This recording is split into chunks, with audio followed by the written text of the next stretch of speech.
నమశంకరాయ. జనవరి 14 భోగి. భోగి రోజున భోగి మంటలు వేసుకోవడం ఆచారం. కానీ ఈ భోగి మంటల్లో మూలన పడినటువంటి చెదలు పట్టిన కట్టె ముక్కలు లేదా టైర్లు, ట్యూబులు, ప్లాస్టిక్ వస్తువులు ఇవన్నీ వాడొద్దండి.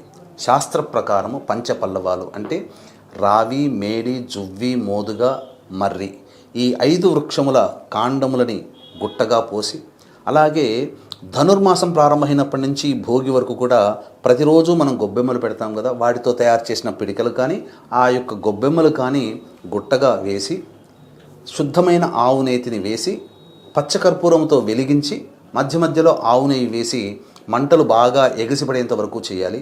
ఇది గ్రామంలో బొడ్రాయి దగ్గరనైనా కానీ, పెద్ద గ్రామం అయితే 2-3 కూడల దగ్గర కానీ, గేటెడ్ కమ్యూనిటీలో అలాగే నగరాల్లో కూడా ఈ భోగి మంటలు వేసుకొని ఈ విధంగా వేసుకొని పిల్ల పాపలు అందరూ కూడా కేరింతలు కొడుతూ డ్యాన్సులు చేసుకుంటూ ఆ ప్రదక్షిణ పూర్వకంగా చేస్తూ ఉంటారు. తద్వారా ఒక 10 గ్రాముల ఆవు నేతితో వెలిగినటువంటి ఈ విధంగా చేసినటువంటి ఉష్ణము వలన 1 టన్ను ఆక్సిజన్ వెలువడుతుంది.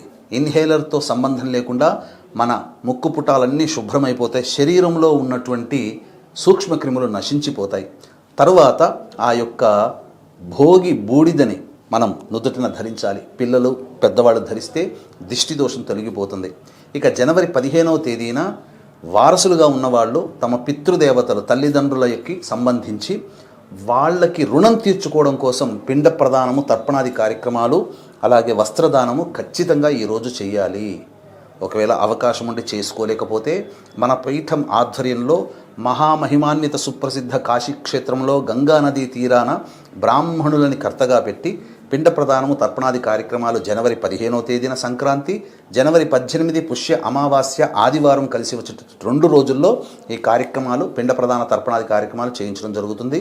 అలాగే సర్వదోష నివారణ పూజలు హోమాలలో భాగంగా ప్రత్యంగిర, బగళాముఖి, వారాహి, రాజశ్యామల, ధూమవతి, కాలభైరవ, శనీశ్వర మరియు మృత్యుంజయ సుదర్శన హోమాది కార్యక్రమాలు జరిపించి శక్తిపాతము చేసి కరుంగలిమాల కూడా ఇవ్వడం జరుగుతుంది. ఈ యొక్క సర్వదోష నివారణ పూజల హోమాలకి స్క్రీన్పై కనిపిస్తున్నటువంటి నెంబర్కి సాయంకాలం 18వ తారీఖు సాయంకాలం 6 గంటల లోపల నమోదు చేసుకోవచ్చు.